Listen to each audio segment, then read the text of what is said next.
Number 3 سورۃ آل عمران آیت number 103 تفسیر وَاعْتَصِمُوا بِحَبْلِ اللَّهِ، اور پکڑ لو مضبوطی سے بِحَبْلِ اللَّهِ، اللہ کی رسی کو، جمیعاً سب کے سب۔ اے مسلمانوں تم سب اللہ کی رسی کو مضبوطی سے پکڑ لو۔ کا جو لفظ ہے ہر وہ چیز جو ایک سے دوسری چیز کے لیے پہنچائے، جو واسطہ بنے۔ حبل عربی میں اس چیز کو کہتے ہیں جو ایک چیز کو دوسری چیز تک واسطہ بن جائے، اس تک پہنچائے۔ اور یہاں حبل اللہ سے مراد اسلام، کہ اللہ کے دین کو مضبوطی سے تھام لو اور اللہ تک جو تمہیں پہنچا دے۔ اور اکثر مفسرین اس طرف گئے ہیں کہ وہ کہتے ہیں حدیث میں آ گیا ہے، جبکہ رسول اللہ صلی اللہ علیہ وسلم نے فرمایا کہ اللہ کی کتاب قرآن ہے، جس کو اللہ نے یہاں کہا حبل اللہ، واعتصموا بحبل اللہ، اللہ کی کتاب کو، قرآن کو مضبوطی سے تھام لو، جمیعاً سب کے سب مل کے، ولا تفرقوا، اور دیکھو آپس میں ایک دوسرے سے تفریق نہ کرنا۔ قرآن کو پڑھو، قرآن کو سمجھو، قرآن کے ذریعے اللہ تک پہنچو، اور اللہ کی اس رسی کو مضبوطی سے تھامے رہو۔ جو خدا کی کتاب تمہیں حکم دیتی ہے اس کے مطابق اپنے آپ کو بناتے رہو۔ اور یہ اتنی بڑی نصیحت اور اتنی بڑی چیز ارشاد فرمائی ہے کہ رسول اللہ صلی اللہ علیہ وسلم نے فرمایا میں اپنے بعد 2 چیزیں چھوڑ کے جا رہا ہوں، اور دیکھو جب تک تم ان پہ عمل کرتے رہو گے اللہ تک پہنچ جاؤ گے۔ اور ان میں سے ایک خدا کی کتاب کا بھی کہا ہے کہ یہ اللہ کی کتاب ہے، اس پہ عمل کرتے رہیں۔ اور اسی لیے صحابہ کرام رضی اللہ عنہ میں اس بات کا خاص اہتمام تھا کہ خدا کی کتاب کو سمجھا جائے۔ حضرت عمر رضی اللہ عنہ نے اپنے دور میں باقاعدہ ہر شہر کے لیے معلم بھیجے اور فرمایا کہ فلاں جگہ اس کو بھیجو، فلاں جگہ اس کو بھیجو، اور ان لوگوں سے کہا کہ قرآن سیکھو۔ حتیٰ کہ ایک جگہ سے خط آیا کہ امیر المومنین ہمارے سارے شہر میں کوئی ایسا مسلمان نہیں ہے جسے قرآن سمجھنا آتا، اس کو جانتے ہیں، تو جو آپ کا معلم ہے یہ یہاں کی کیا کرے گا؟ تو حضرت عمر رضی اللہ عنہ نے کہا اس کو وہیں رہنے دو، اور جو ان سے بھی اوپر کے افسر تھے فرمایا اسے 5000 جو میں نے تمہیں کہا تھا تنخواہ دو، تو تعلیم کے لیے اچھا چلو اب نہ دو، لیکن اس کی صحابیت کے شرف کے لیے اسے دو، مگر اسے نہیں رہنے دو۔ اور حکمت یہ تھی کہ تعلیم بڑھتی رہے، لوگ پڑھتے رہے۔ کوفہ میں آئے ہیں حضرت علی رضی اللہ عنہ ممبر پر بیٹھ کے کہتے تھے کہ لوگوں مجھ سے قرآن پڑھو اور قرآن سیکھو۔ اور ایک دن فرمایا سلونی قبل ان تفقدونی، مجھ سے قرآن پڑھ لو قبل اس کے کہ تم مجھے گم کر دو، میں غائب ہو جاؤں، چلا جاؤں دنیا سے، تو پھر تمہیں کوئی نہیں سکھا سکے گا کہ کیا کیا چیزیں اس قرآن۔ یہ لازم رہا ہے مسلمانوں تعلیم میں۔ کوئی دور مسلمانوں کا ہمیں ایسا پتا نہیں ہے جس میں قرآن لوگوں نے نہ پڑھا ہو۔ 1707 تک، 1750 تک، 1750 عیسوی تک، یہ تو 1850 اور 1950، یہ پچھلے 200 سال میں ایسے سکولز اور کالجز اور ایسے ادارے بنے ہیں جن میں قرآن نہیں پڑھاتے، ورنہ مسلمانوں نے کبھی بھی نہیں خدا کی کتاب کو چھوڑا، کبھی نہیں ہوا۔ کوئی نصاب تعلیم مسلمانوں کا رہا ہو، آخر وہ انجینئرنگ پڑھتے تھے، ڈاکٹری پڑھتے تھے، اپنے زمانے کی چیزیں پڑھائی کرتے تھے۔ یہ چیزیں کوئی اب تھوڑی شروع ہوئی ہیں۔ طب میں مسلمانوں کو اتنی مہارت تھی کہ امام شافعی رحمۃ اللہ علیہ 2ویں صدی کے آدمی ہیں، اور وہ کہتے تھے اپنے زمانے میں کہ افسوس مسلمانوں نے طب کے علم کو ضائع کر دیا، آخر یہ کیوں نہیں عیسائیوں سے جا کے سیکھتے۔ حضرت عیسیٰ علیہ الصلوۃ والسلام کے جو معجزات تھے، اس لیے ان کے پیروکاروں میں بڑا غلبہ رہا میڈیسن کا، ان چیزوں کا۔ تو جب اسلام آیا تو مسلمانوں نے عیسائیوں سے جا کے علم کو حاصل کیا، اور مسلمانوں نے اتنا اس علم کو حاصل کیا، اتنا علم کو حاصل کیا کہ یہاں تک کہ جب اسپین ٹوٹا ہے تو یہاں سے مسلمان ڈاکٹر پھر بھاگے نکلے۔ کیونکہ یہ بنیادی فرق ہے، شاید پہلے بھی بیان کیا تھا کہ مسلمانوں کو جہاں بھی غلبہ ملا ہے انہوں نے انسانوں کو قتل نہیں کیا، انہوں نے کہا انہیں باقی رکھو اور انہیں غلام بنا لو، ان کی صلاحیتوں سے فائدہ اٹھاؤ۔ اور عیسائیوں اور یہودیوں کو جہاں بھی غلبہ ملا ان کا قتل کر دو، مار دو۔ یہ پوری تاریخ آپ دیکھ لیں، ان کے یہاں ہمیشہ قتل رہا ہے، ان کے یہاں ہمیشہ غلامی رہی۔ ان کا زندہ رکھو، انسانیت کو کیوں محروم کرتے ہو اس کی صلاحیتوں سے؟ تو اسپین سے مسلمان جب نکلے تو جہازوں پر لاد کے سمندر میں ڈبو دیا انہیں، اور کتب خانوں کو لگا دی آگ۔ اور وہ اتنی بڑی تعداد میں مسلمان نکلے ہیں، اتنی بڑی تعداد میں باہنر ڈاکٹر، اس زمانے کے طبیب اور اس زمانے کے انجینئر، کہ ہوتے ہوتے اکبر کے دربار تک پہنچ گئے ہندوستان۔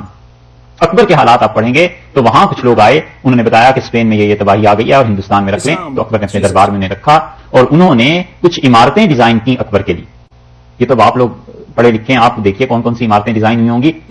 ہمارے پاس تو ملک میں اتنے پرانی قدیم تواریخ نہیں ملتی، وہ ہندوستان میں ملتی ہیں۔ قدیم کتب خانے چھانٹیں، دیکھیں اکبر کے زمانے میں کیا کیا چیزیں ہیں، اور اگر ہندوستان میں نہیں تو پھر انڈیا آفس لائبریری میں چلے جاؤ، وہاں پہ ان چیزوں کا سراغ مل جائے گا۔ اور ان میں سے ایک پوری کھیپ اٹلی میں چلی گئی۔ اٹلی میں جو عیسائی تھے وہ رحم دل تھے، ان کے ساتھ مسلمانوں کے کوئی جھگڑے تھوڑے ہی تھے۔ اٹلی والوں نے رکھا، اور اٹلی والوں نے کہا کہ اچھا ٹھیک ہے آپ ایسے کیجئے، ہمارے ملک میں طب کی تعلیم دیجئے۔ اور اب جا کر برٹانیکا والوں نے لکھا ہے کہ یورپ میں سب سے پہلا میڈیکل کالج جو قائم ہوا اور طب جہاں سے شروع ہے میڈیسن کے مسلمان تھے، انہوں نے اٹلی میں شروع کیا۔ اب یہ جو ریفرنس بکس آ رہی ہیں نا انسائکلوپیڈیاز، اس میں وہ کہتے ہیں یہ مسلمانوں کی تہذیب تھی اور مسلمانوں نے دنیا پر احسان کیا ہے۔ اور پھر رازی کی ایک کتاب کے متعلق لکھا ہے کہ اس نے آنکھ پہ جو کچھ لکھا تھا اس کتاب کا پھر اٹلی میں ترجمہ ہوا، اور 16 مرتبہ اس کتاب کو چھاپا گیا جب پریس آ گیا، تاکہ سارے کے سارے لوگ یورپ میں پڑھیں کہ آنکھ چیز کیا ہے، روشنی کیسے آتی ہے، اس کے آپریشن کیسے کیے جاتے ہیں، اور آنکھ کیسے ٹھیک ہوتی۔ یہ سارا کچھ ہوا ہے۔ تو طب نے اتنی ترقی کی، اور ان سب کے نصاب میں قرآن شامل تھا۔ کوئی ایسا نہیں تھا جو تدیب اور قرآن نہ جانتا. بڑے سے بڑا فلسفی قرآن پڑھتا تھا, وہ ہر ایک کی تعلیم میں شامل.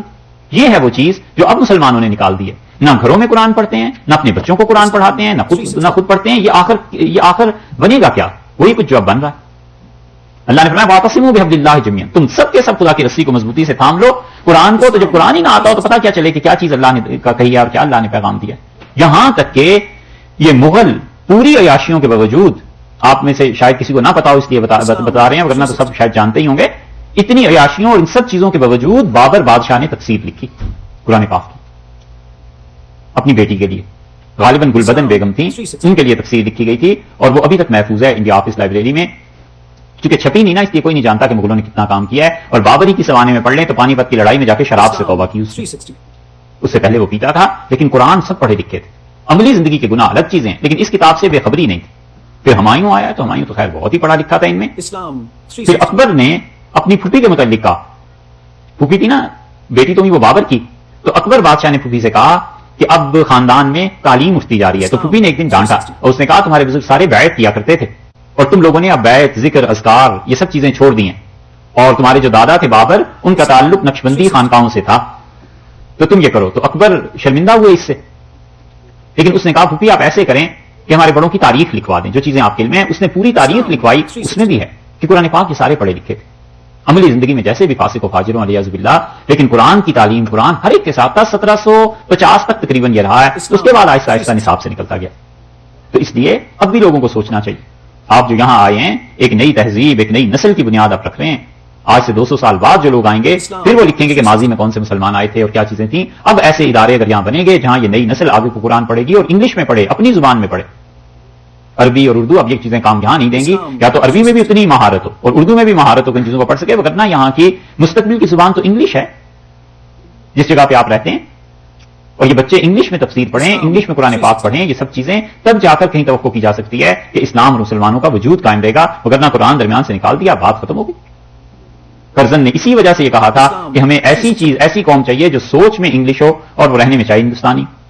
اور اسی لیے پارلیمنٹ میں یہ برٹشرز کی ہسٹری پڑھیے تو پارلیمنٹیرین جب آئے ان کے انڈیا, جب وہ واپس گئے تو ان میں سے ایک ایسا آدمی تھا جس سے بڑا شدید غصہ تھا, مسلمانوں سے بڑی نفرت تھی. 1857 کی جنگ آزادی, اس میں انگریزوں کے ساتھ جو کچھ ہوا تھا وہ ساری چیزیں ان کے سامنے تھی. تو اس نے جا کر انگلینڈ میں جو ملکہ کے سامنے رپورٹ دی اور یہ سب چیزیں, تو اس نے جذبات میں آ کے قرآن کو زمین پہ دے مارا. اس نے کہا جب تک یہ کتاب ہندوستان میں واقع ہے مسلمانوں کے پاس, یہ باز نہیں آئیں گے انگریزوں کے خلاف کام کرنے سے, اس کو نکالو.